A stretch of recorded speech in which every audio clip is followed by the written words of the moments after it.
शनि कहाँ पर बैठे हुए हैं, किस जगह पे बैठे हुए हैं।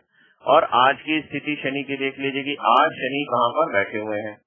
अगर व्यक्ति मध्य आयु से ऊपर का है, 30 साल से ऊपर का है, तो एक शनि का सर्किल वहां से आपको घटा देना है।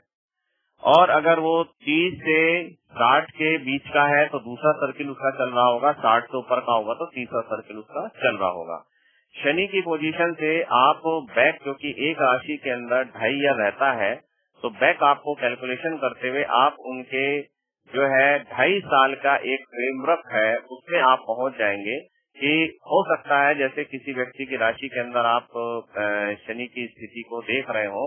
आज का शनि जो है वो कुंडली के अंदर बैठे हुए हैं वर्गो साइन के अंदर। फाइन।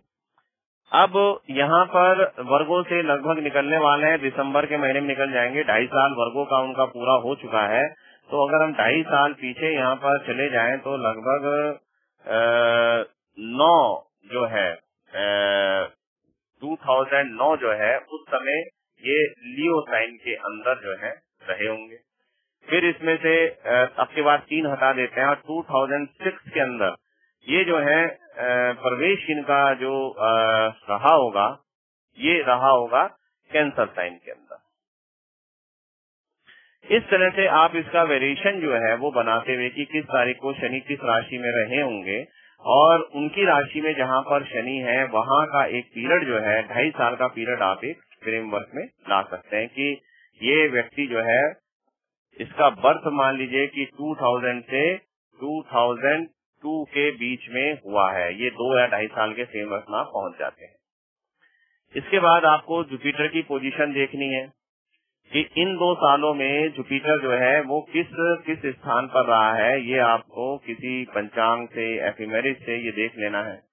जुपिटर जो है वो एक राशि के अंदर पूरा 1 साल रहते हैं। वहां से उसकी डिग्री से एक आइडिया लगा लेंगे कि उनका बर्थ ईयर जो है वो कौन सा है, कौन से साल में उनका बर्थ हुआ। तो हम लोग बर्थ ईयर का भी एक कैलकुलेशन कर लेते हैं। हम लोग इससे बर्थ मंथ का भी कैलकुलेशन कर लेते हैं, लगभग हम जान जाते हैं। और पुराने समय के अंदर जो ज्योतिष होते तो बताते थे कि श्रावण के महीने में आपका जन्म हुआ है, वैशाख के महीने में जन्म हुआ है, जेठ के महीने में जन्म हुआ है, पौष के महीने में जन्म हुआ। तो इस तरह की बातें बताते थे। और या क्या बताते थे कि कुंभ का मेला जो है जिस समय हुआ है, कुंभ के मेले से 1 वर्ष बाद हुआ है, जब नासिक का कुंभ होगा तो उसके बाद आपका जन्म होगा। थोड़ा सा इस ढंग से चीजों को बताया जाता था। आजकल आप सीधे ही कंप्यूटर के माध्यम से इन चीजों को बता सकते हैं, लेकिन एक बीइंग एस्ट्रोलॉजर थोड़ी सी जानकारियां इसके बारे में आपको होनी चाहिए थी, जो कि आज हम लोगों ने इसमें यहाँ डिस्कस करी है।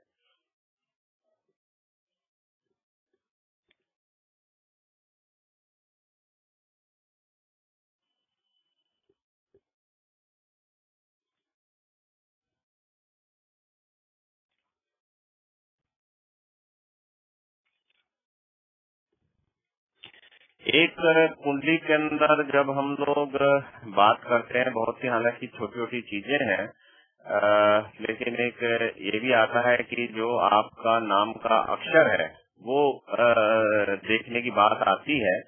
नाम के अक्षर से भी जो है हम चरण का पता लगा लेते हैं कि नक्षत्र जो है वो कौन सा रहा होगा। तो क्या आप देख रहे हैं कि हर चरण का एक अक्षर दिया हुआ है। हर नक्षत्र के 4 चरण है और उसमें एक अक्षर जो है उनके नाम का चरण का दिया हुआ। पहले समय में उसी चरण का जो है वो नाम जो है वो रखा जाता था। हालांकि नाम अब जो है दूसरे तरह से रख दिया गया है। तो 27 नक्षत्र है और किस नक्षत्र से में किस चरण के अंदर जन्म होने पे कैसे रखा जाता है। जैसे कि मृगशिरा के अंदर किसी का जन्म होगा तो वी, वो, का, की, ये 3 में से कोई नाम होगा। वी विनोद रखा जा सकता है। मन नहीं होगा तो ये कोई और नाम जो है वो यहाँ पे रखा है। तो फिर पुराने समय के अंदर बड़े विलक्षण नाम जो है लोगों के जीवन में देखने को मिलते थे। नाम मिलते ही नहीं थे कि कैसे उस ढंग का नाम जो है वो रखा जाए। की यहाँ पे है तो किशना, एक होगा कृष्णा, एक होगा किशना। तो किसना जो नाम है वो लगभग इसी तरह से है कि किसना। अब इसको आप क्या लिखेंगे, किसना। तो ये एक नाम मिला।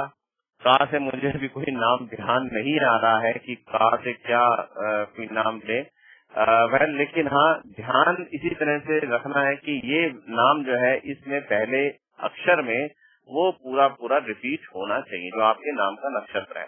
आजकल इसके नाम के नक्षत्र के हिसाब से नाम नहीं रखे जाते, तो अब उसको रखना जो है वो बंद कर दिया गया है। इसके साथ ही जो एक और इम्पोर्टेंट चीजें हमें देखनी है वो है कि ये देखते हैं कि कौन व्यक्ति जो है कौन से साइन के अंदर पैदा हुआ है। फायरी साइन में है, अर्थी साइन में है, मून साइन में है या वाटरी साइन में है, और उसके अकॉर्डिंग जो है उनको पाए जो है वो बना दी जाते हैं। तो उसको भी देख लीजिए कि कौन सा पाया है। तो बचपन में जो किसी का, हाँ कार्तिक जैसे इन्होंने बताया परमजीत ने कुछ, तो ये नाम जो है रखा जा सकता है। पाया मीन्स जैसे कि हम फायरी मून साइन, आपको चंद्रमा देखना है कि कौन से साइन में है, फायरी में है, अर्थ में है, एरी में है या वाटरी में है। उसके अकॉर्डिंग फायरिंग के अकॉर्डिंग या कॉपर हो गया या आयरन हो गया, सिल्वर हो गया, गोल्ड हो गया। ये जो है पायो का एक कैटेगरी है।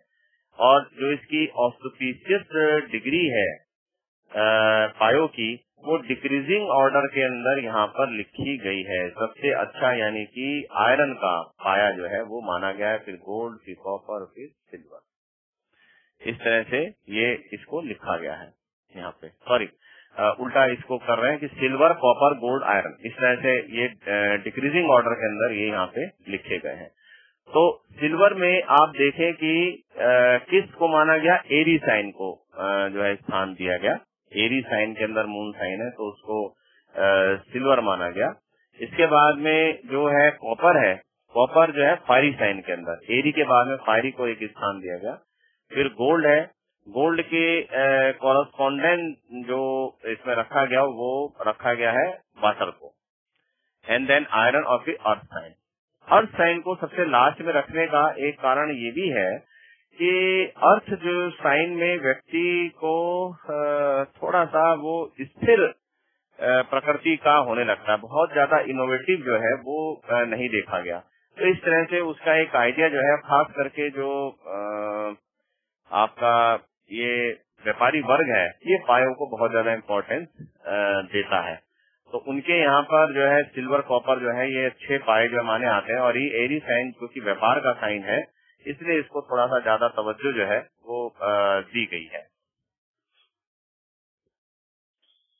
राहु कालम आपका साउथ में बहुत ज्यादा यूज होता है और हर वीक डेज के अंदर एक पर्टिकुलर 1.5 घंटे का पीरियड होता है। वो पीरियड जो है नहीं अच्छा माना जाता। और इसका एक जो है एक याद करने का तरीका इसमें लिखा हुआ है, मदर सा father wearing the turban slowly. एक तरीका इसके अंदर लिखा हुआ है,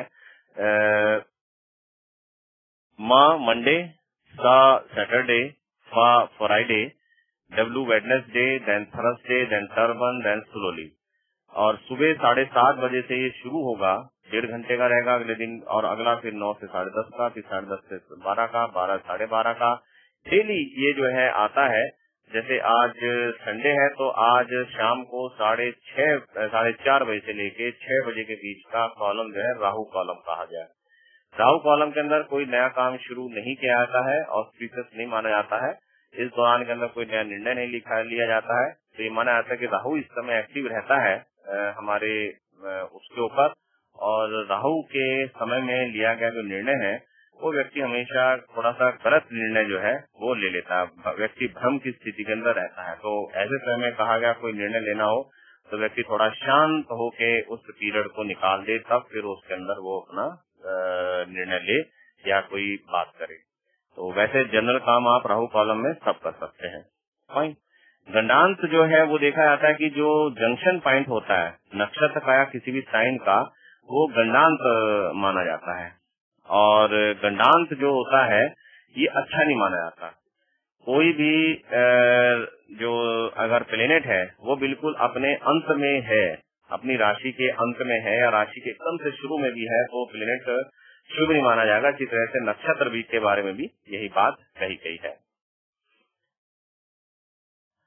यहाँ पर मैं थोड़ा सा और ये मैं कहूंगा कि हम लोग क्लासिक के ऊपर, जैसे पहले ही मैंने कहा, थोड़ा सा ध्यान देना शुरू कर दें। और अगर क्लासिक नहीं हम लोग कहीं से अरेंज कर पा रहे हैं तो ये नेक्स्ट जो हमारा चैप्टर 2 है, इसके अंदर हमने दोबारा से कुछ जो कैरेक्टरिस्टिक्स हैं उनके बारे में जानकारी दी है। और यहाँ पर बहुत ही आप देखेंगे जो जानकारियां हैं ये बहुत जनरलाइज नहीं है। अब तक आपने काफी जनरल जो जानकारियां हैं वो पढ़ी हैं। अब इसमें आप देखेंगे कि बहुत ही जनरल जानकारी नहीं है। इसके अंदर काफी चीजें जो है आपको बिल्कुल